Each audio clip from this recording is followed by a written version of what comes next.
Selamat pagi, puji Tuhan. Sukacita, hari ini kita boleh mengalami kesejukan.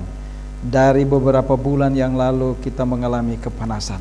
Mari kita satu dalam doa, karena kita akan membahas bersama-sama memiliki kerendahan hati. Topik hari ini, topik besarnya bulan ini, kasih untuk seluruh ciptaan. Mari kita satu dalam doa.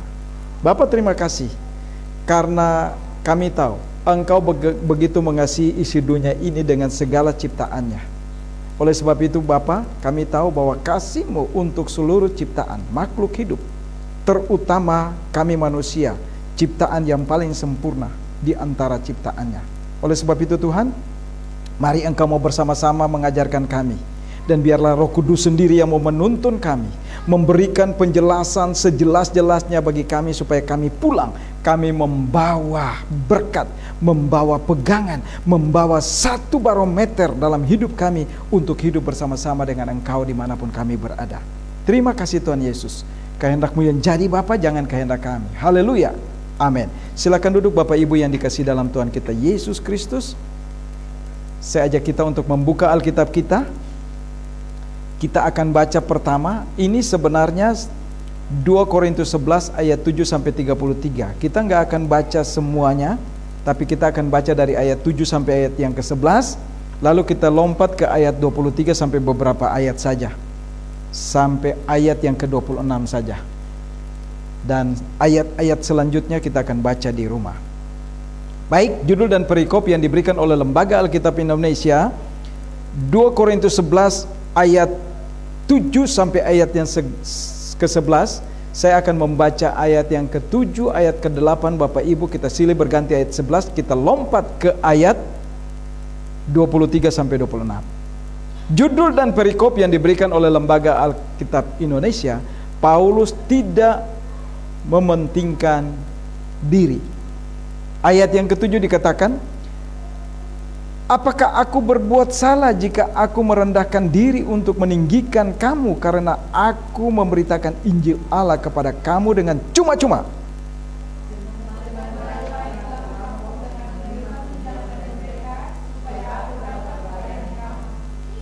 Dan ketika aku dalam kekurangan di tengah-tengah kamu, aku tidak menyusahkan seorang pun, sebab apa yang kurang padaku dicukupkan oleh saudara-saudara yang datang dari Makedonia.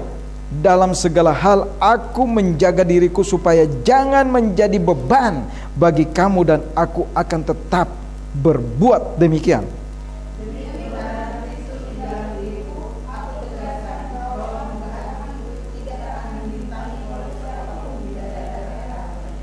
Ayat 11, mengapa tidak? Apakah karena aku tidak mengasihi kamu? Allah mengetahuinya. Sekarang ya, cukup ayat 11 ya. Kurang ya?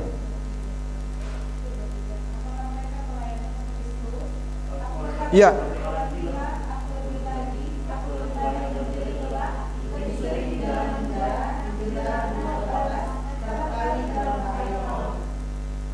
Ayat 24 ya.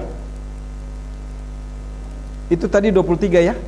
Ya, 24. Saya baca dalam Alkitab terjemahan baru sekarang ini ya. Barangkali agak sedikit perbedaan, tapi Bapak Ibu nggak usah khawatir, sama. 5 kali aku menerima cambukan dari orang Yahudi, setiap kali 40 kurang 1 pukulan. Ayat 25 Bapak Ibu.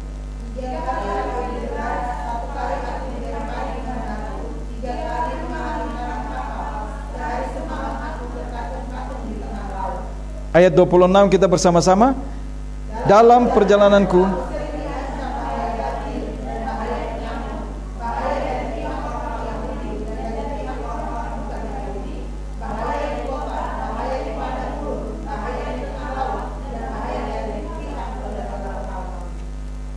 berbahagialah kita yang membaca, merenungkan kebenaran firman Tuhan.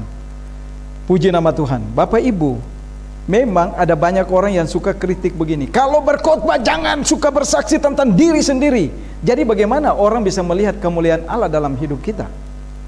Paulus sendiri, kenapa dia berulang kali bercerita tentang apa yang dia alami?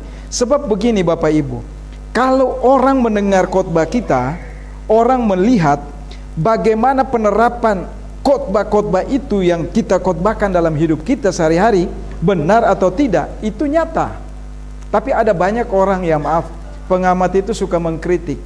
Jangan banyak bersaksi tentang dirimu, firman Tuhan. Betul, firman disampaikan relevan nggak dengan hidup kita? Kalau kita katakan begini, kasihilah sesamamu manusia, tapi kita mari belajar. Benar nggak hamba Tuhan yang mengatakan bahwa kasihilah sesama manusia, dia lakukan itu? Banyak hamba Tuhan nggak lakukan itu. Karena bagaimana dia bisa menyaksikan?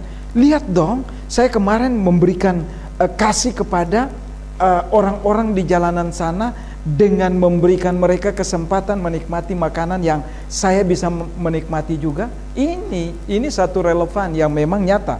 Perlu. Paulus mengatakan ini bukan berarti Paulus menunjukkan siapa dia.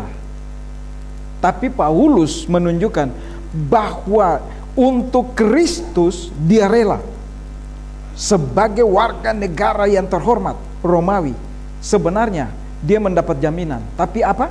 Dia dihukum. Iya, dia terima. Dia tidak menentang. Kalau dia mau menentang boleh. Saya nih warga negara Romawi. Mereka bisa dihantam.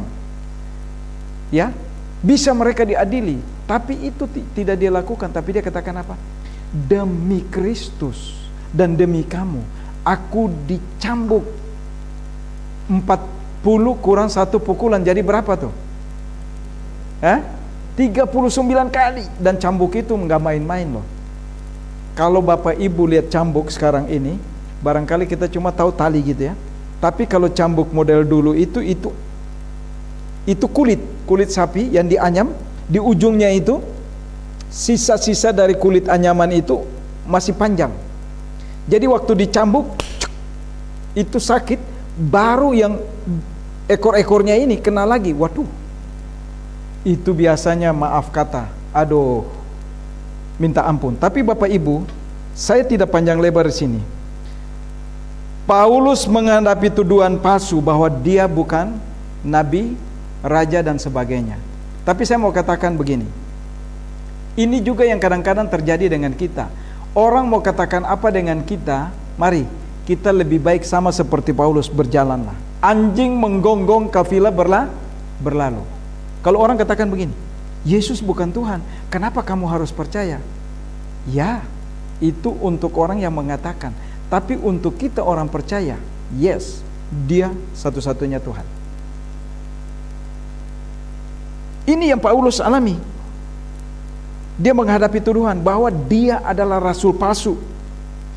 Rasul yang diragukan karena ia telah menolak tunjangan. Memang banyak kali orang punya tujuan dalam pelayanan itu apa? Pernah dengar UUD? Tahu nggak kepanjangan dari UUD? Ujung-ujungnya duit. Banyak orang melayani seperti itu. Dan saya mau katakan, sekarang banyak juga pelayanan yang memang cari duit. Membuat pelayanan dikemas dengan bagus, ya, bikin tim musik dengan bagus, masuk dapur rekaman, terus apa? Cari duit. Saya kalau mau begitu, saya nggak mau berdiri di mimbar. Saya punya kesempatan, tapi enggak. Saya lebih senang berjalan bersama Kristus. Dan seperti apa yang Paulus alami, hidup menderita bersama Kristus itu lebih baik. Karena hidup bagi Kristus, mati adalah keuntungan. Nah, ini yang Rasul Paulus inginkan dari setiap kita orang percaya. Oleh sebab itu Bapak Ibu, Paulus menyatakan ketulusan motivasinya dalam hal memberitakan Injil. Ia melakukannya dengan cuma-cuma, bukan karena uang. Memang uang adalah segala-galanya.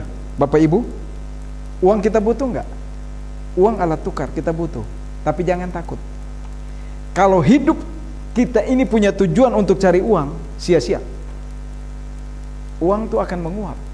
Berapapun banyak uang kita akan menguap. Tapi kalau tujuan kita hidup berjalan bersama Tuhan, jangan takut. Uang itu akan mengikuti kita. Kita tidur pun kita diberkati. Amin? Amin.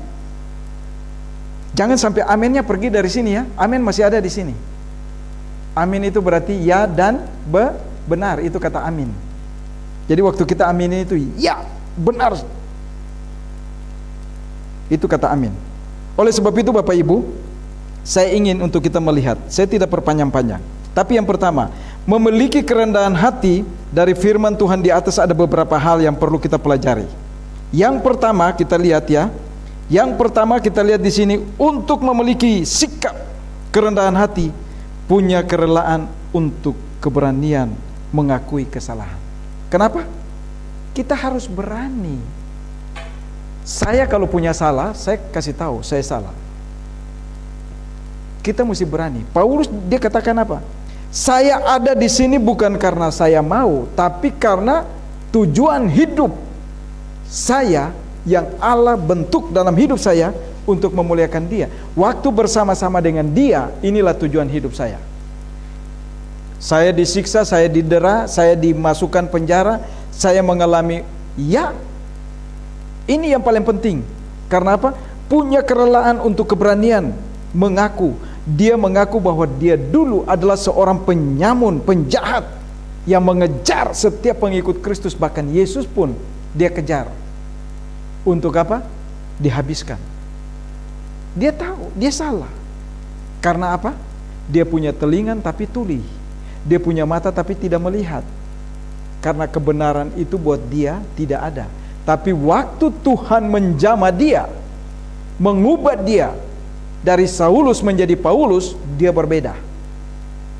Dia bisa melihat, wow, ini yang benar. Wow, ini yang salah. Waduh, ini kehidupan saya yang lama. Dan dia perlu utarakan itu. Jadi kalau ada hamba Tuhan yang menganggap dirinya mulai dari lahir sampai dia melayani tidak ada cacat, perlu tanda tanya. Perlu tanda tanya buat saya. Buat Bapak Ibu barangkali tidak perlu, tapi buat saya perlu. Karena apa? Masa iya sih? Yesus aja orang yang benar, yang tidak pernah berbuat salah. Dicari nggak kesalahannya? Dicari. Apalagi kita manusia yang dilahirkan dari debu tanah, coba. Diinjak, dibanting, dibentuk. Ya, pasti kita punya kesalahan. Ini yang penting. Ini adalah satu tindakan yang sangat sulit, ya, untuk kita lakukan. Kenapa? Waktu kita berdiri di depan orang menilai, siapa ini ya teman? Daripada orang tahu dari orang lain, perlu nggak kita jelaskan siapa kita? Perlu. Memperkenalkan diri itu penting. Waktu saya berdiri di mimbar, kalau di El Syama semua udah tahu saya, ya teman ya. Tapi kalau di luar sana orang tahu nggak itu ya teman? Belum tentu tahu. Saya perlu memperkenalkan diri nggak? Perlu. Kalau pengurus memperkenalkan diri, puji Tuhan.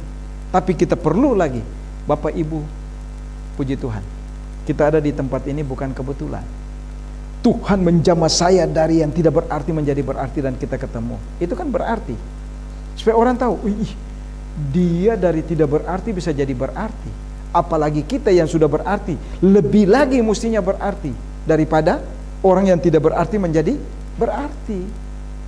Ini yang Paulus ingin supaya kita ketahui. Yang pertama itu punya kerelaan, satu keberanian untuk melakukan, mengakui kesalahan-kesalahan kita.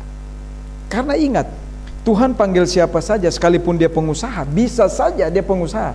Tapi ingat, pengusaha pun ada enggak yang hidup tidak benar di hadapan Tuhan? Bisa. Bukan karena dia punya uang banyak terus dia benar. Tapi kalau dia berhutang, benar enggak? Ada, saya kaget. Saya kaget. Mall-mall sekarang dijual. Karena apa? Pemiliknya banyak berhutang dan harus dijual untuk tutup hutangnya. Saya kaget. Mall-mall yang bagus, kurang lebih 5 atau 6 mall ya. Coba Bapak Ibu perhatikan. Ini orang yang tidak lagi mengalami kekurangan. Tapi coba kita lihat apa yang terjadi. Mereka juga punya kekurangan. Karena apa? Mereka melakukan kesalahan. Kesalahan di mana? Mereka menjalankan bisnis mereka dengan tidak begitu memperhitungkan hal-hal yang terjadi, sehingga hutang yang membludak dan harus menjual aset mereka untuk menutup hutang. Itu paling penting. Karena apa? Ini kejujuran. Kita nggak akan menutupi itu, sebab dunia ini saat ini dengan medsos itu akan ketahuan siapa kita. Orang tinggal cari siapa itu Yanaman, orang cari. Oleh sebab itu, mau di siaran, mau di mimbar, saya kasih tahu siapa saya. Bahkan begitu pacaran, saya katakan buat istri saya, jangan kamu kaget kalau di tempat-tempat tertentu ada orang atau ada pemilik warung yang akan menanyakan siapa saya, siapa kamu. Dan benar, itu terjadi. Jangan dari mulut orang lain, tapi mari dari mulut kita. Punya keberanian untuk mengakui siapa kita. Jangan umpet-umpet. Waktu kita umpet-umpet, jemaat tahu, jemaat akan tinggalkan kita. Ini yang pertama. Maka itu di dalam 1 Yohanes 1 ayat 9 apa dikatakan? Jika kita mengaku dosa kita, maka Allah setia dan adil mengampuni segala kejahatan. Coba, waktu kita mengaku dosa kita aja, dosa hari ini atau dosa kemarin, semua kejahatan kita ditutupi. Hebat tuh. Saya kadang-kadang pikir, Tuhan ini luar biasa ya. Kita ini orang berdosa yang harus dihukum dan dibinasakan. Tapi coba waktu kita datang dengan kerendahan hati kita, ya, dengan kerendahan hati kita seperti Paulus, dia ceritakan siapa dia kepada jemaat di Korintus, terima maupun tidak terima karena ada orang-orang yang coba menuduh dia dengan hal-hal yang bukan. Kita juga perlu datang kepada Allah. Tuhan, ini saya.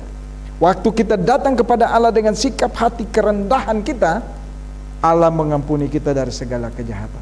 Bukan cuma dosa hari ini, dosa kemarin, tapi semua kejahatan kita ditutupi. Tidak ada lagi Allah melihat, oh Yanaman ini bajingan dari kecil, ini anak begini, bagono, ini anak berengsel. Tidak. Tapi dia menjadikan kita biji matanya. Siapakah aku ini Tuhan, jadi biji matamu. Siapa sih kita? Kita orang yang tidak berarti, tapi waktu Tuhan membuat kita berarti, kita menjadi spesial di mata Allah. Waktu kita menjadi spesial di mata Allah, coba dengan sikap kita di mana kita berada, nama Tuhan dipermuliakan. Ada amin Bapak Ibu? Nah, yang kedua, ya, untuk memiliki sikap kerendahan hati, yang kedua, ya, mau diajar dan belajar. Bapak Ibu, ada banyak teman-teman kemarin ya saling bersaksi, baru dapat gelar doktor, baru ini dan itu, tapi mereka katakan apa? Ingat, kami di kampus diingatkan, sekalipun udah S3 harus tetap belajar. Jadi apa?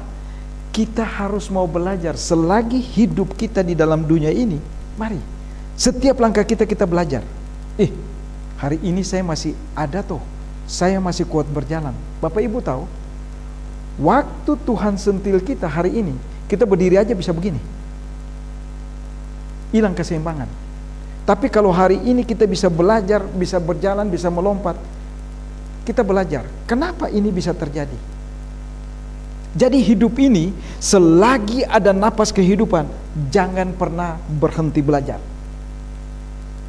Saya katakan kalau ada orang-orang seusia saya, baru usia 60, ya,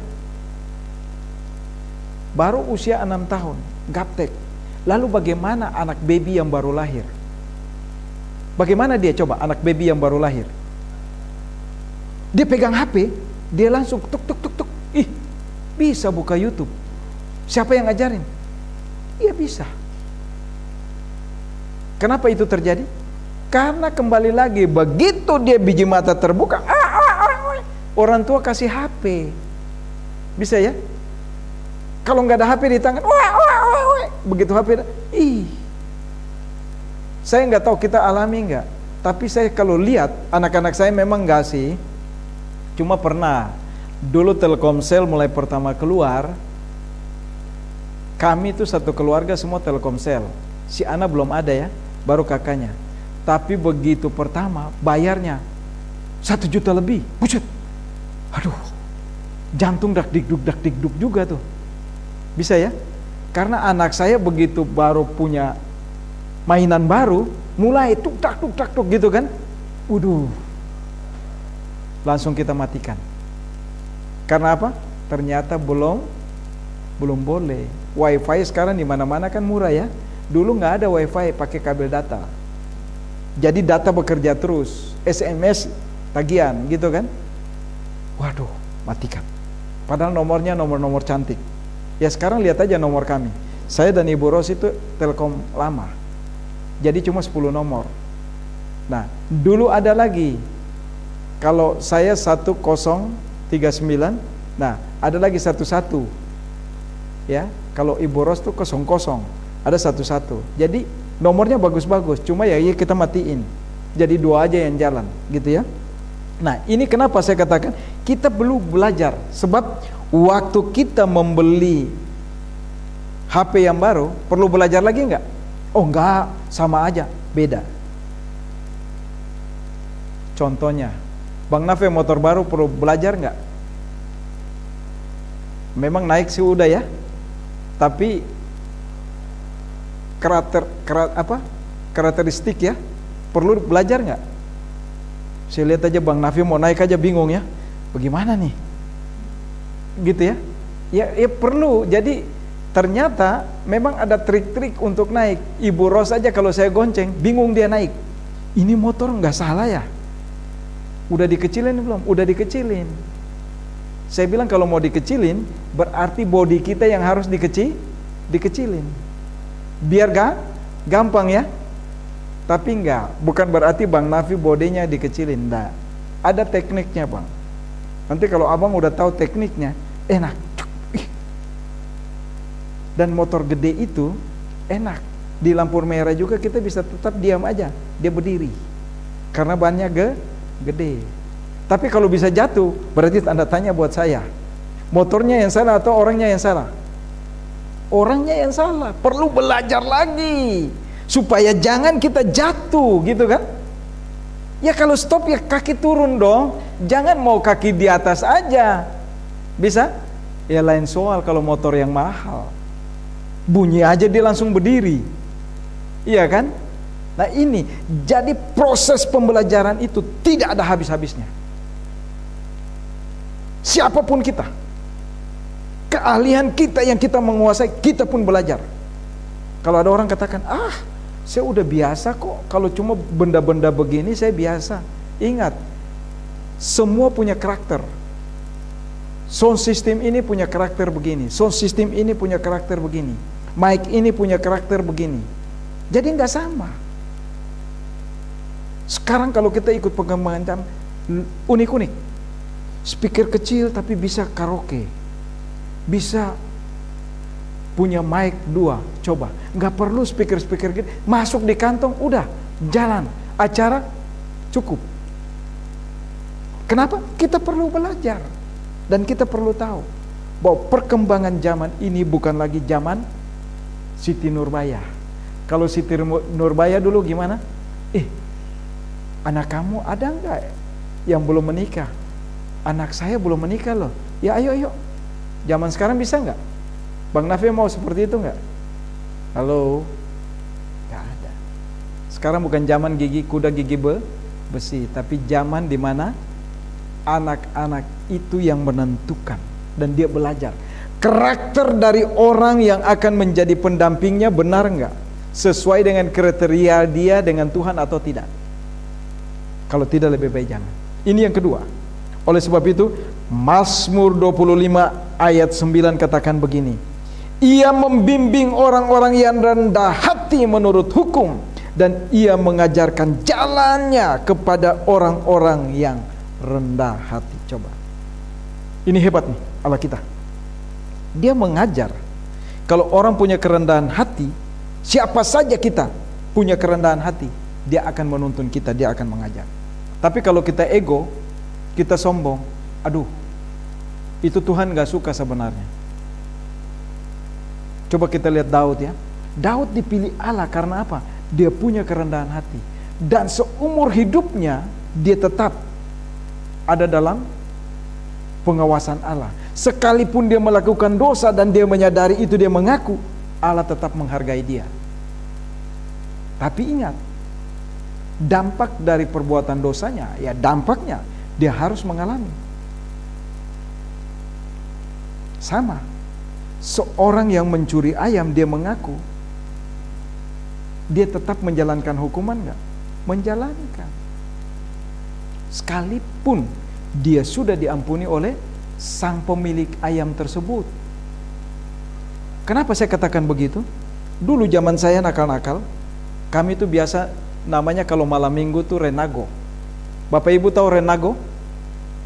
Rencana nasi goreng. Mulai ngintip. Ih, kamu punya piaraan udah boleh nggak? Kalau di kampung itu maaf, ayam-ayam itu nggak di kandang ya. Jadi biasa di pohon-pohon aja. Jadi di depan rumah punya pohon ya udah. Tapi ayam-ayam itu juga mengerti. Oh iya, ini tuan saya. Dia nggak pindah kemana-mana. Punya burung juga seperti itu. Jadi Bapak Ibu tahu, kalau udah rencana renago, kalau udah kumpul satu kampung umpamanya RT ini, anak-anak muda kumpul, udah mulai. Kamu punya ayam? Udah bertelur belum? Bebek udah belum? Ya saya lihat dulu ya. Supaya jangan ribut itu binatang, kita pakai apa coba? Kalau masuk di kandang malam-malam, bebek biasa bunyi nggak? Pasti bunyi kan? Papa mama pasti bangun, gitu ya. Supaya jangan bunyi, bagaimana coba Bapak Ibu? Kami nakal. Kasihlah bawang merah, kupas. Bahkan kalau mau patah leher ayam gampang. Ayam di pohon kasih bawang merah, taruh aja di hidungnya, tek, tiba-tiba jatuh. Udah, hilang. Renago cepat. Orang tua nggak tahu kan? Tinggal besok pagi orang tua hitung. Kok ayam saya hilang nih? Kayaknya tiap malam minggu hilang. Satu waktu orang tua ngintip. Wah kalian nih ternyata. Iya Pak maaf ya. Oh iya udah silakan. Kalian butuh berapa ekor? Waktu kita mengaku kita yang ambil, orang tua juga tidak melarang. Silakan kalian butuh berapa. Dan itu biasanya kalau malam minggu itu biasa lari pagi. Tapi sebelum paginya biasanya ada rencana-rencana yang untuk menikmati malam minggu itu. Kalau nggak bakar-bakar, ya renago, rencana nasi goreng. Ada yang sudah masak nasi, ada yang sudah bawa bumbu, tinggal cari lauknya. Kalau lauk di tempat kami nggak susah. Kalau ikan memang agak susah, tapi kalau piaraan banyak. Karena itu nggak dimakan sehari-hari, yang dimakan tuh ikan. Ini yang saya kasih tahu, bahwa inilah yang perlu kita belajar, mau diajar dan mau belajar bagaimana kehidupan ini. Kehidupan ini bukan berarti kita hidup di dalam dunia ini udah cukup. Bapak Ibu jemaat yang dikasih dalam Tuhan kita Yesus Kristus, kita perhatikan. Mari kita review diri kita. Waktu kita lahir, apakah begitu lahir kita udah langsung bisa berjalan? Belum. Usia tertentu kita baru mau belajar jalan. Mulai berdiri dulu. 1 langkah jatuh, 2 langkah jatuh, 5 langkah mulai miring-miring, mulai jalan, gitu ya. Ini semua proses pembelajaran. Kalau kita tidak belajar, coba kita lihat, ada bayi yang udah 2 tahun belum bisa jalan. Karena apa? Orang tua nggak mau proses pembelajaran untuk bayi ini. Dia takut. Waduh baru berdiri aja, aduh, waduh, bisa ya, aduh, nanti kamu jatuh, gendong lagi.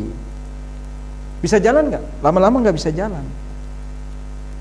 Tapi coba, waktu anak itu dipegang tangannya dan mulai ajak jalan, lepas, dia akan belajar. Bapak Ibu tahu bagaimana burung Garuda itu, ya, dia mengajar anak-anaknya terbang.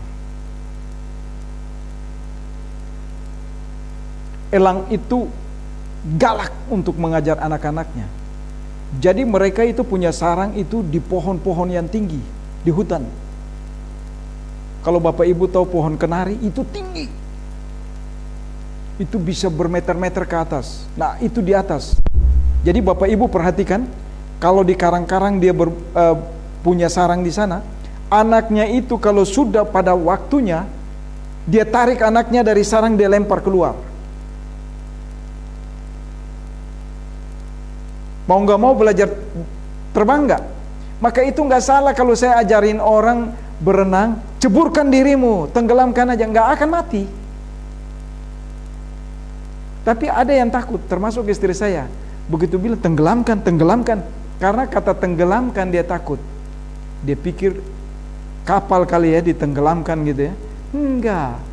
Waktu kita cebur di tempat yang dalam, kita diam aja akan timbul. Maka itu kita lihat anak kecil ya, bayi-bayi sekarang coba kita lihat di medsos ya. Diceburkan, kok bisa berenang? Ya bisa lah. Kenapa? Proses pembelajaran itu dari waktu ke waktu di dalam perut ibunya, dia berenang nggak? Halo, Bapak Ibu tahu nggak? Yang punya anak ini, yang nanti belum punya anak nanti perhatikan ya. Kalau besok-besok punya istri, punya suami begitu mengandung, perhatikan. Babynya di dalam berenang nggak? Itu berenang. Bisa ya? Dia hidup di dalam air. Jadi waktu dia keluar, dia masuk ke kolam, dia udah tahu cara berenangnya seperti apa. Kalau di dalam perut ibunya, dia nggak bisa dayung seperti bebas di dalam kolam renang. Kalau dalam kolam renang dia bisa ekspresi kayak kodok gitu ya. Kita lihat lucu, tapi bisa, jangan takut. Orang Indonesia suka, tidak mau proses belajar mengajar. Waktu di kolam renang, aduh, mungkin gak ya anak saya bisa lempar aja. Berani nggak? Pak Yan ini gila ya? Iya, saya sedikit gila. Anak-anak saya itu saya pegang dari kaki. Karena apa? Saya mau mereka kuat dan sehat. Jangan manjain. Anak-anak orang luar tuh nggak pernah manja. Dia lempar aja, cuk. Kenapa? Papanya udah standby dalam kolam, nggak akan ini, nggak. Kalau orang gede panik yang bikin mati cepat dalam air. Ada kemarin, iya, begitu retreat, gede, airnya dangkal. Saya bilang, aduh, saya udah mau cebur aja. Ibu Ros lihat, gitu ya, aduh, airnya dangkal bisa berdiri, tapi orang itu, saya juga bingung. Ini kenapa bisa terjadi? Karena nggak mau apa? Nggak mau belajar. Padahal tinggal berdiri. Saya kelang kabut juga. Saya mau jebur, tapi saya berpikir ini ada HP, ada apa gitu ya. Tapi akhirnya ada juga yang kesana baru, langsung, oh bisa tuh. Ada. Nggak tahu Ibu Ros videoin nggak? Tapi saya mau kasih tahu, kenapa? Karena nggak mau proses belajar dan mengajar. Kalau orang tahu berenang berarti dia mengajar orang lain nggak? Pasti. Dia aplikasikan itu kepada orang lain dari diri dia. Jadi dia tahu, ini maaf, tinggal berdiri tapi itu, itu kalau lama dikit tenggelam juga tuh. Dan kalau tenggelam akan terjadi berita yang paling unik. Air yang dangkal bisa menenggelamkan seorang hamba Tuhan. Mengerikan nggak? Saya waktu lihat begitu, saya mau ketawa tapi saya juga sedih. Karena apa? Sebenarnya tinggal dia berdiri tapi susah katanya. Terus saya tanya, Pak, kenapa tadi begitu?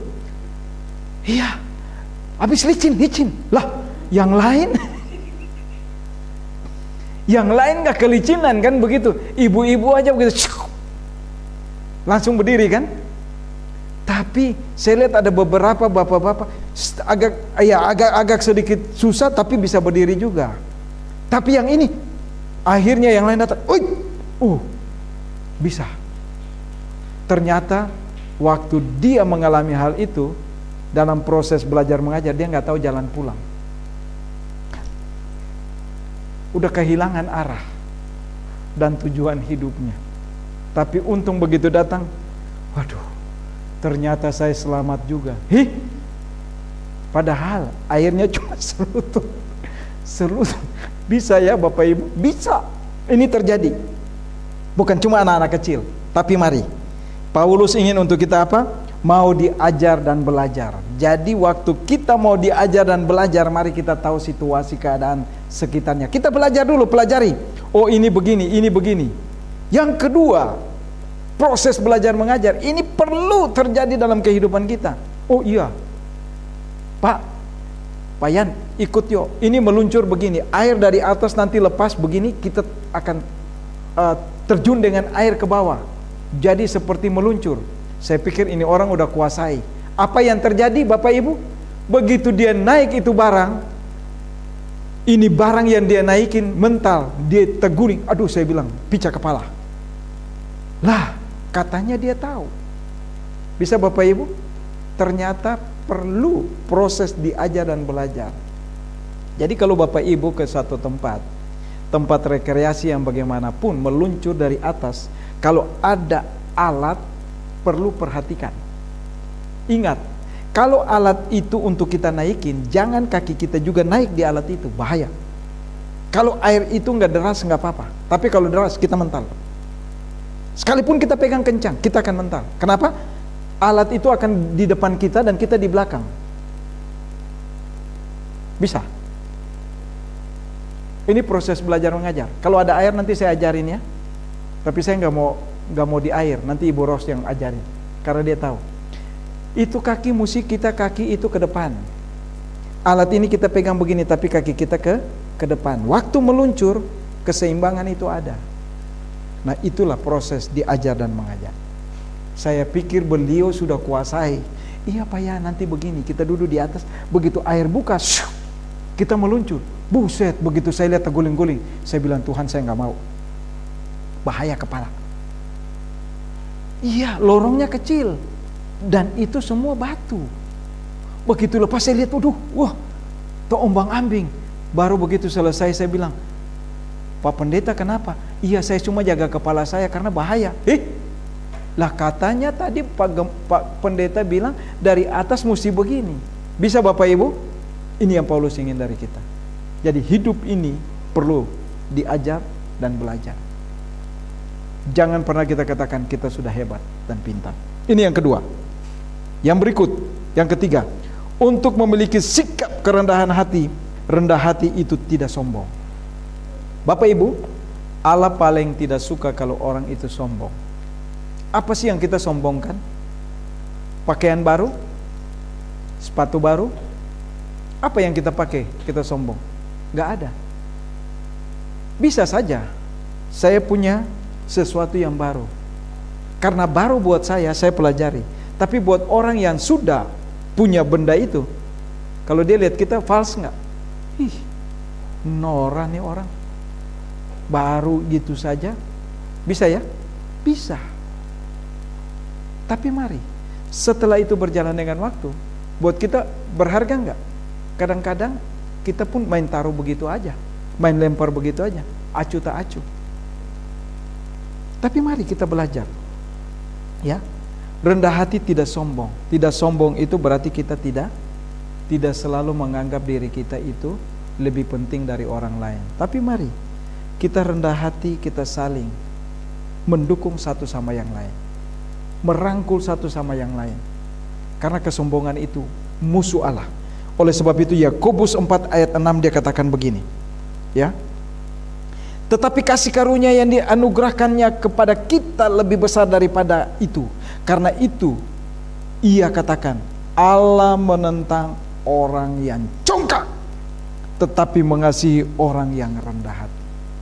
Jadi sombong, congkak, aduh, jangan deh. Bahaya. Karena apapun yang kita sombong dan kita angkuhkan dalam hidup kita, sebenarnya nggak ada arti apa-apa. Ada orang lain yang lebih dari kita. Maka itu mari kita jangan melihat ke atas, tapi mari kita melihat ke bawah. Waktu kita memiliki segala sesuatu yang Tuhan berikan buat kita, mari kita melirik ke belakang. Ada orang yang ternyata tidak sama seperti kita. Bagilah apa yang bisa kita bagikan. Dan jangan pernah takut. Allah akan memberikan 2 kali lipat. Itu yang dia inginkan. Ini poin yang ketiga, rendah hati itu tidak sombong. Jadi dia sangat memberkati kita kalau kita hidup di dalam dia. Filipi 2 ayat 3 dan 4 katakan begini.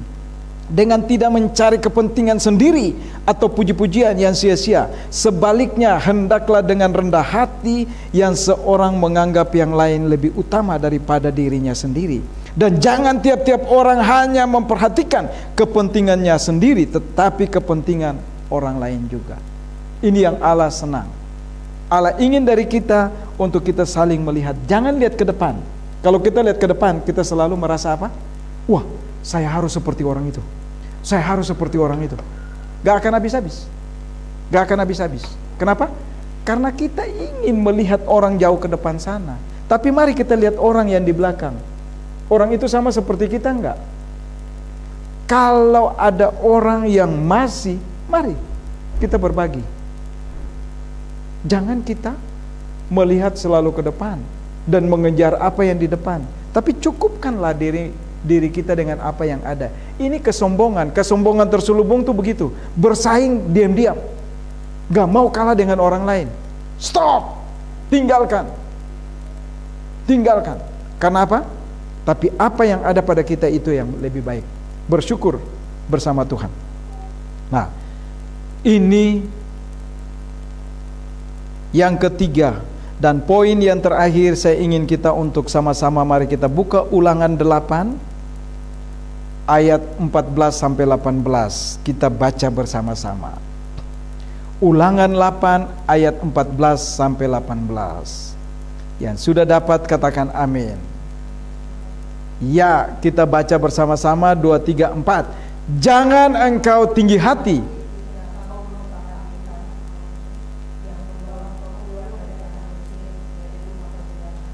dan mimpi engkau melalui padang gurun.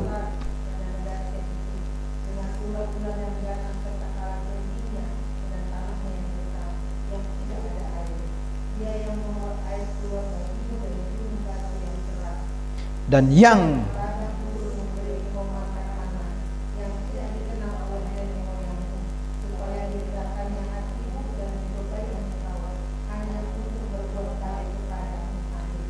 maka janganlah kau kekuasaanku, tetapi haruslah engkau ingat